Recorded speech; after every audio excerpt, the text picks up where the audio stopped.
hace exactamente 1000 años, en el verano del año 1002, aquí, según la leyenda o la historia, hubo una gran batalla que fue decisiva para el rumbo de la Reconquista. Almanzor en Calatañazor perdió el tambor, nos dicen los libros de texto.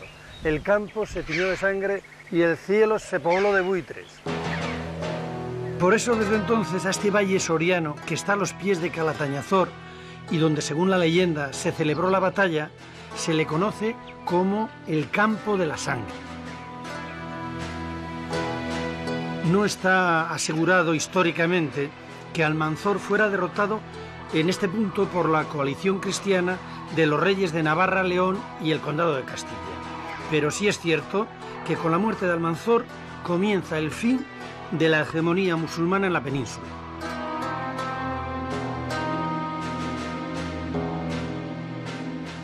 Almanzor era un caudillo importante de las tropas árabes que era capaz de hacer la guerra relámpago en aquellos años. Con una caballería rapidísima y con una gran agilidad de movimientos se ponía en un momento en Santiago de Compostela y fue capaz de llevarse hasta las campanas de Santiago hasta Córdoba. Lo mismo hizo con los tesoros de Barcelona. Era un saqueador, un guerrero nato que sembraba el terror en las filas cristianas y ese fue el verdadero terror del milenio.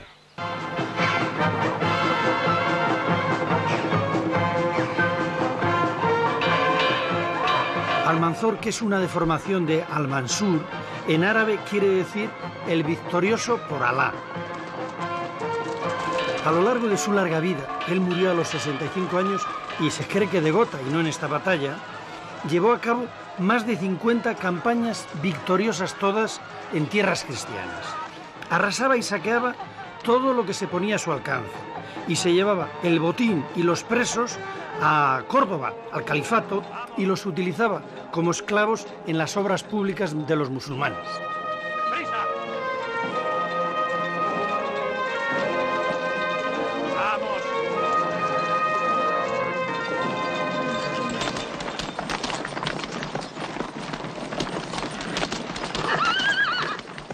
La leyenda nos cuenta que al día siguiente de la batalla, mientras Almanzor, herido de muerte, era trasladado por los soldados a la fortaleza de Medinaceli, donde murió finalmente a los pocos días, el ejército cristiano mientras tomó y saqueó la fortaleza de Calatañazor.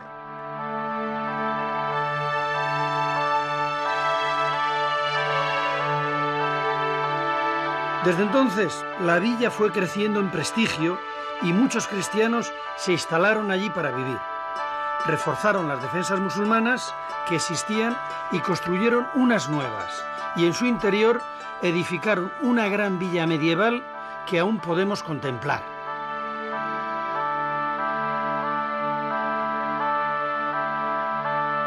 La defensa de Calatañazor estaba asegurada por una gran muralla románica.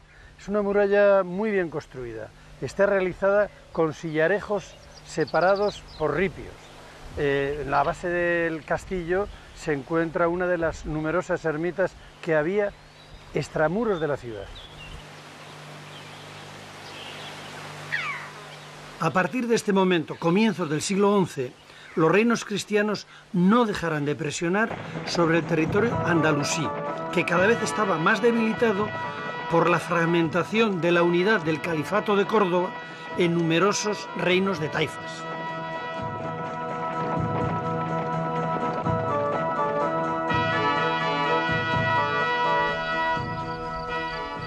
El curso del Duero se convierte por unos años en frontera natural entre los cristianos y el Islam. Hasta que se estabiliza la frontera, se suceden las batallas y las razias constantemente.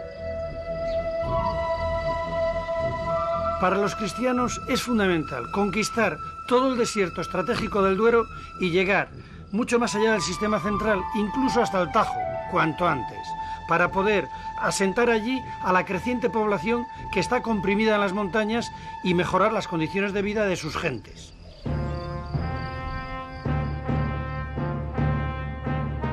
Aunque el románico es un arte esencialmente religioso, hay muchas aportaciones del mundo de la guerra a la iconografía románica.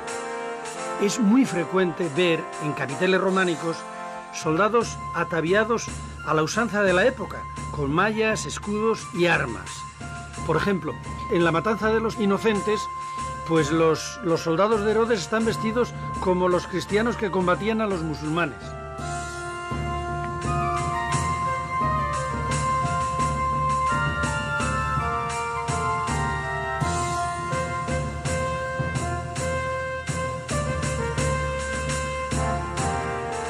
En otros casos, podemos admirar solemnes duelos entre caballeros que solían dirimir así sus disputas ligadas al honor.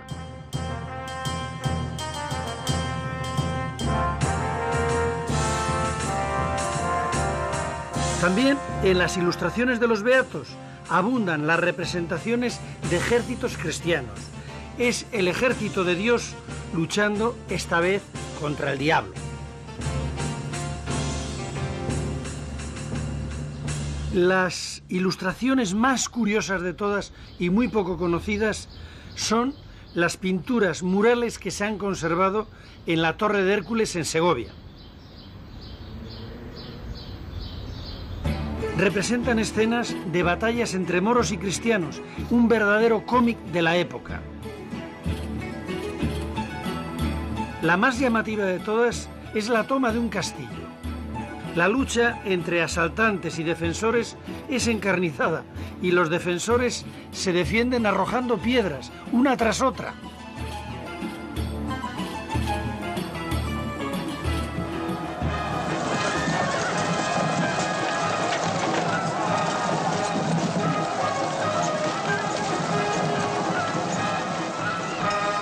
La sociedad del románico está permanentemente en estado de guerra.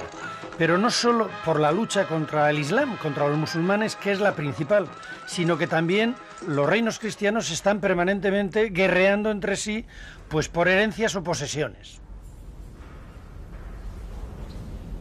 La guerra formaba parte de la vida de aquellas gentes tanto como el trabajo en el campo. Por eso no es de extrañar la representación que aparece en el calendario famoso de San Isidoro de León de un caballero que en el mes de mayo se va con su escudo a la guerra.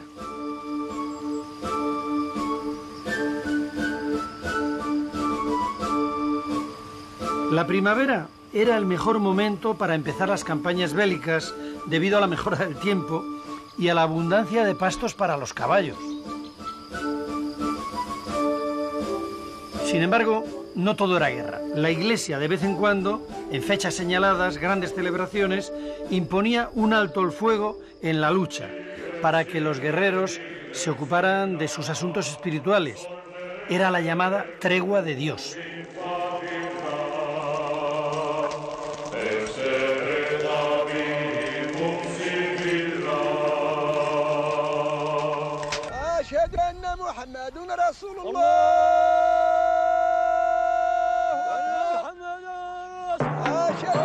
Los musulmanes disponían de un gran despliegue defensivo.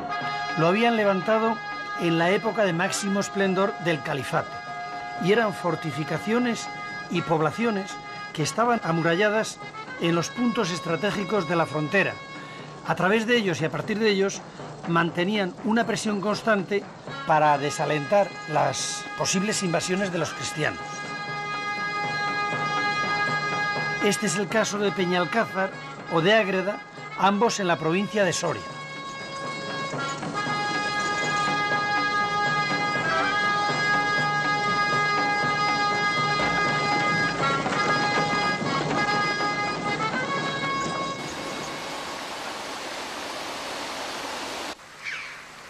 Tanto los moros como los cristianos, para ubicar un pueblo, escogían un lugar inaccesible, que tuviera agua abundante y donde estar a salvo de los ataques o racias del enemigo.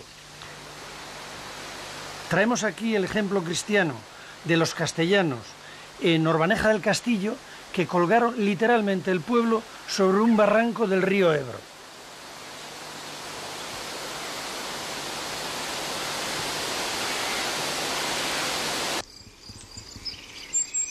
Para ofrecer seguridad a los repobladores, se levantaron líneas de fortificación, sirviéndose de la geografía, dotando de murallas defensivas a los pequeños núcleos de población que había de nueva planta en este territorio.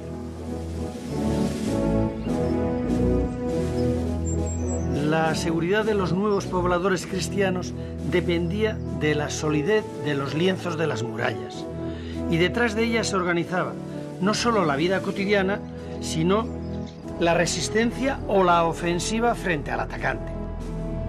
Los muros, con su poderío, tenían también una función de propaganda, porque disuadían con su potencia y avisaban al posible atacante de que eran inexpugnables.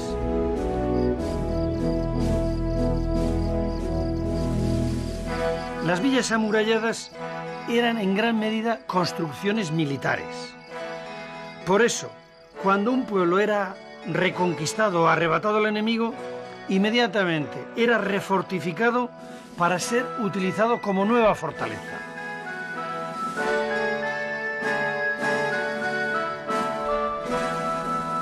En Soria, junto al Duero, está Almazán.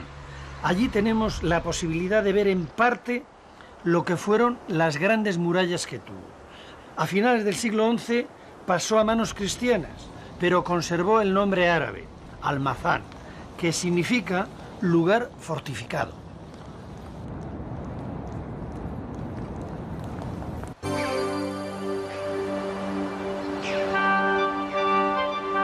Estas esculturas de cantos rodados son los restos de la muralla cristiana que se levantó en el siglo XII y que protegía el pueblo zamorano de Belver de los Montes.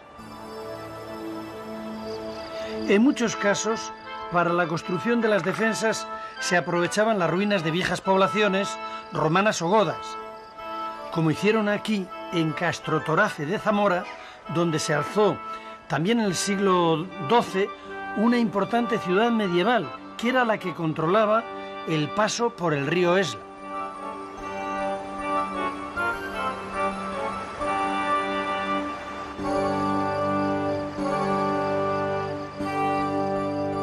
La ciudad de León es el mejor ejemplo de reutilización de murallas existentes. Son de la época romana, pero se adaptaron a las necesidades defensivas de la época romana.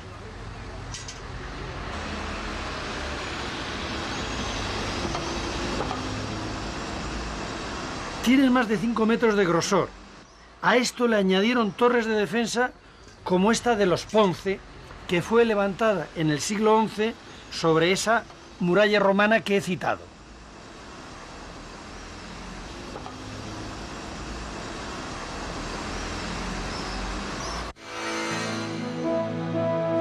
Después de las ciudades fortificadas, las construcciones militares más eficaces y más apreciadas eran los castillos.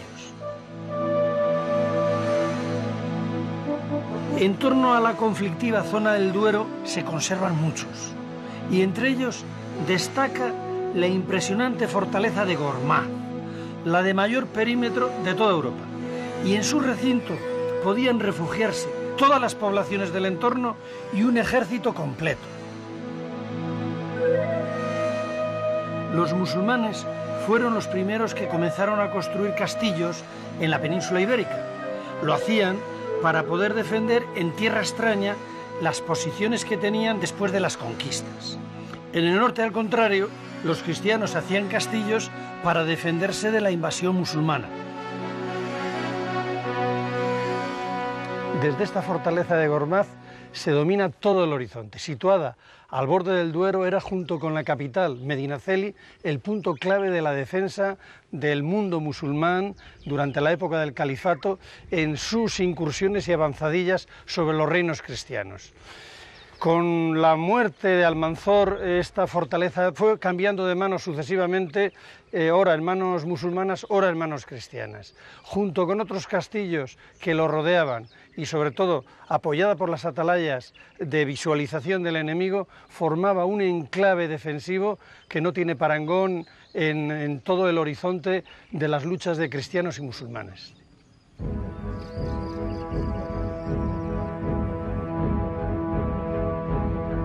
La construcción de castillos responde a razones militares. Se van construyendo a lo largo de la frontera y son utilizados bien como base de operaciones para el ataque o para servir de refugio a un ejército tras una jornada de camino. El aspecto exterior de los castillos era siempre imponente. Imponente para los amigos, a los que daba confianza, y disuasivo para los enemigos. Les ayudaba mucho en esto el emplazamiento. Siempre en lugares elevados, difícilmente expugnables. Todos estos castillos que estamos viendo pertenecen a Soria y todos acabaron en manos cristianas a lo largo del siglo XI y fueron utilizados a su vez contra los musulmanes, que fueron sus constructores. Así que fueron un arma de doble filo. Se cambiaron las tornas. Así son las cosas de la guerra. La obsesión por la seguridad les llevó a veces a fortificar también los puentes que conducen hasta los castillos o ciudades. Este que ven es el puente de Frías, en la provincia de Burgos. Fue construido para cruzar el Ebro ya en el siglo XIV y servía también para cobrar el pontazgo, que era un tributo que se cobraba por cruzar el puente y acceder a la ciudad.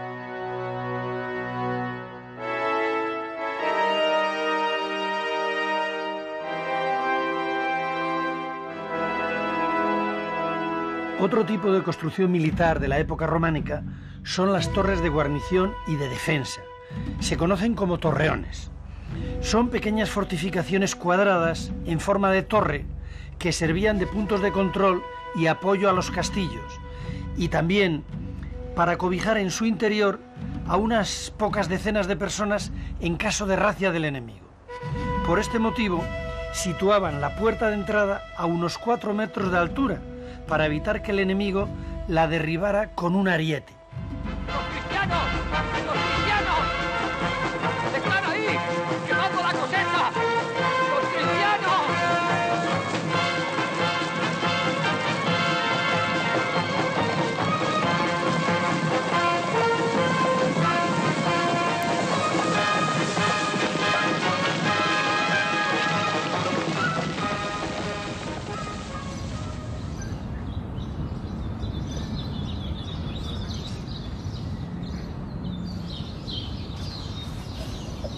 En las planicies es muy difícil apoyarse en defensas naturales, por eso se realizan robustas torres de defensa y de guarnición. En ellas se refugiaban los lugareños cuando eran asediados. Un ejemplo formidable es el de la Torre de Noviercas, que tiene una estructura robustísima de muros de 3 metros de espesor, 25 metros de altura y una base rectangular de unos 9 por 12 metros. Tiene pozo de agua y los muros se realizaron al exterior de mampostería y al interior de tapial y mampuesto.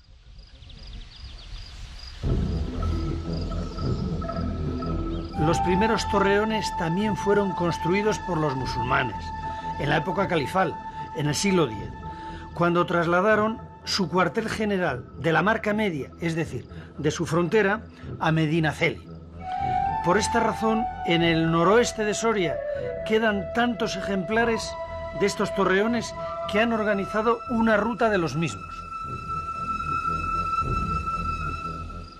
Cuando los árabes ocupaban rápidamente un territorio, tenían que defenderlo con la misma rapidez, para lo cual levantaban las torres a toda velocidad. Para ello utilizaban una sencilla tecnología y muy ingeniosa a base de tablones de madera, formando el encofrado que permitía el muro de 3 metros. En las caras ponían piedra suelta, en ambas caras, y en el centro volcaban cubetas de escombros de ripio con cal, para poder aguantar el empuje y que la cal tardaba un tiempo en fraguar. Ataban toda la torre con vigas de madera de gran tamaño.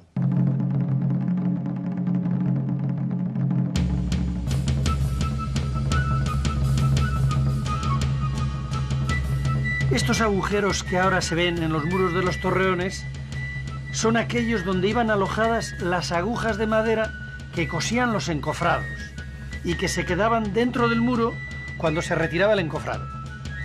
Con el paso del tiempo, la madera se ha podrido y han quedado los huecos. Aunque hemos visto en algunos casos que la madera aún existe después de 1000 años.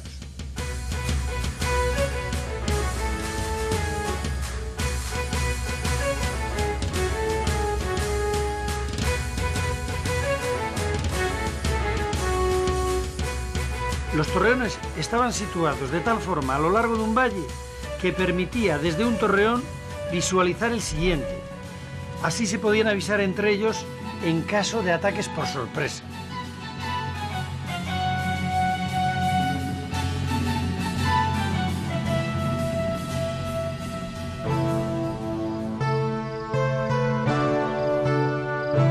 Los cristianos también construyeron sus torreones a semejanza de los musulmanes, pero los construían con sillarejo y mortero de cal. En el norte de Palencia y en Burgos todavía quedan algunos en pie.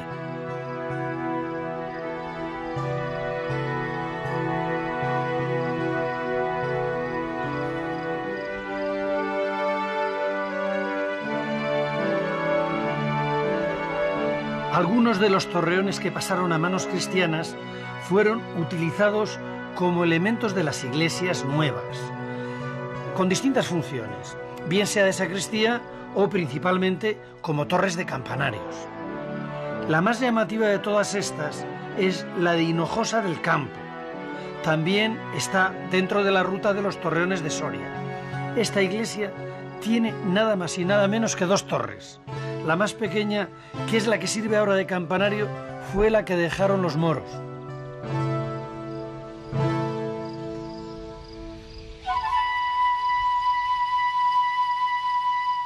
En la zona musulmana, el entramado defensivo de pueblos y castillos se completaba con gran multitud de pequeñas fortificaciones, las atalayas.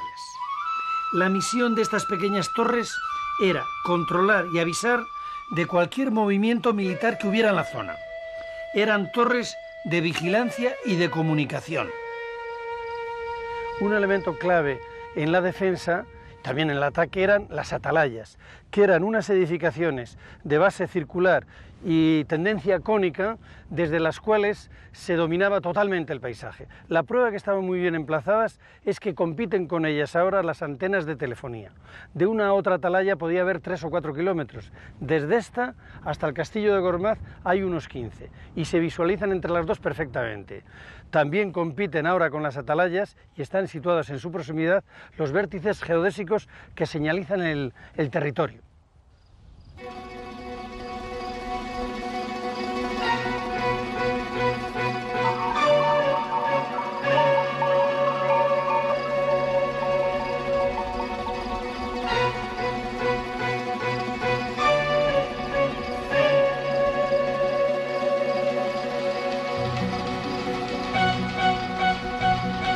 Ante una situación de peligro, se activaba el mecanismo de comunicación entre atalayas mediante señales acústicas o visuales, espejos en los días de sol y fogatas durante la noche y en los días nublados. Estas señales pasaban de atalaya en atalaya hasta llegar a la fortificación más próxima, en este caso a la fortaleza de Reyo, que ponía en situación de alerta a su guarnición y de paso mandaba aviso a Medinaceli, y desde Medinaceli llegaban los avisos hasta la capital, que era Córdoba. Las fuentes hablan incluso de que había una red tan tupida que eran capaces de llegar en las noticias desde esta zona a Córdoba en cuestión de unas cuantas horas, ¿no? Quiere decirse que las noticias se irían transmitiendo por medio de un código de señales que ellos dispusieran para poder mandar mensajes en relativamente poco tiempo. O sea, de la atalaya iba a otra atalaya y al castillo pequeño, y del castillo pequeño a Medinaceli o a Gormaz, y de ahí a Córdoba, si Dios quiere. Exacto.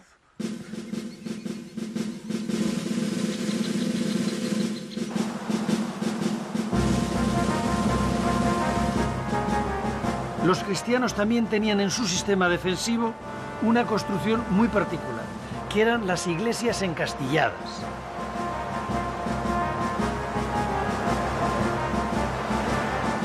La iglesia solía ser uno de los mejores edificios del pueblo de la ciudad, sin duda el más sólido. Por eso se convertía en el mejor refugio para parapetarse del enemigo cuando les atacaba. Pero cuando los ataques eran frecuentes, sobre todo en zonas fronterizas, los vecinos terminaron reforzando la iglesia con estructuras militares propias de los castillos, es decir, encastillaban la iglesia. Había muchas maneras de encastillar una iglesia. O bien recurrían a almenar el tejado para defenderse, o bien construían una gran torre a modo de torreón que les sirviera a la vez para vigilar o para refugiarse. O bien cerraban la iglesia a cal y canto, levantando alrededor de la misma una muralla para hacer a la iglesia inexpugnable.